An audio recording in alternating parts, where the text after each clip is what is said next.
നമ്മൾ ഓണം സ്പെഷ്യൽ മാങ്ങാച്ചാറാണ് ഇടാൻ പോകുന്നത്. ഒത്തിരി ചെറുതായിപ്പോയി ചേട്ടാ. ചേട്ടാ നമ്മൾ വെളുത്തുള്ളിയൊക്കെ പൊളിച്ചെടുക്കുക കേട്ടോ, അച്ചാറിന് വേണ്ടിയാണേ. വെളുത്തുള്ളി ഇതാണ്ട് നീളത്തിലാണ് നമ്മൾ കട്ട് ചെയ്യുന്നത്.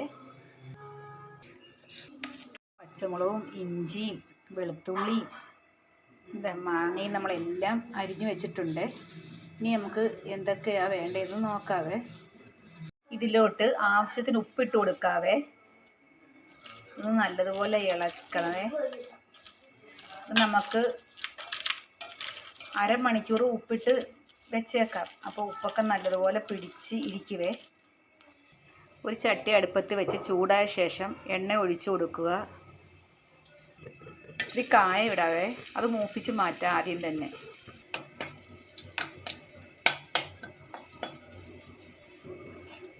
ഇനി നമുക്ക് കടുക് ഇട്ട് പൊട്ടിക്കാം. ഇതിലോട്ട് വറ്റൽമുളക് ഇടാവേ. ഇത് നമ്മൾ നേരത്തെ അരിഞ്ഞു വെച്ചിരുന്ന വെളുത്തുള്ളിയും ഇഞ്ചിയും പച്ചമുളകും ഇട്ടൊന്ന് മൂപ്പിക്കാമേ. കുറച്ച് വേപ്പിലയും കൂടെ ചേർത്ത് കൊടുക്കാം കേട്ടോ. ഇതിലോട്ട് 1 സ്പൂണ് മുളക് പൊടിയെ ഇട്ട് കൊടുക്കാം. 1/4 സ്പൂൺ മഞ്ഞൾപ്പൊടി. ഇത് നല്ലതുപോലെ ഒന്ന് ഇളക്കാമേ. ഇതിലോട്ട് ഇത്തിരി ഉപ്പും കൂടി ഇടാമേ. ഉലുവാപ്പൊടിയെ കായം കൂടി ഇട്ട് കൊടുക്കാമേ. നമ്മൾ നേരത്തെ ഉപ്പൊക്കെ പുരട്ടി വെച്ചിരുന്ന മാങ്ങയാണ് ഇതിലോട്ട് നമുക്ക് ചേർത്ത് കൊടുക്കാവേ.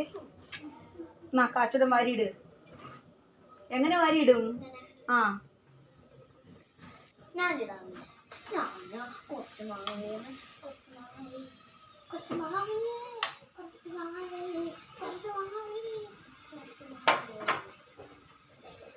നമ്മൾ നല്ലതുപോലെ ഇത് ഇളക്കണവേ.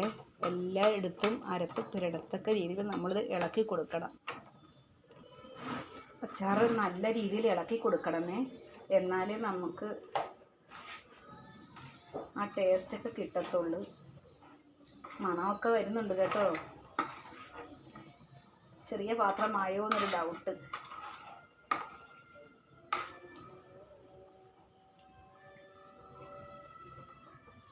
നമ്മൾ ഇതിന് ഇത്തിരി വിനാഗിരി ചേർക്കുന്നുണ്ട് കേട്ടോ.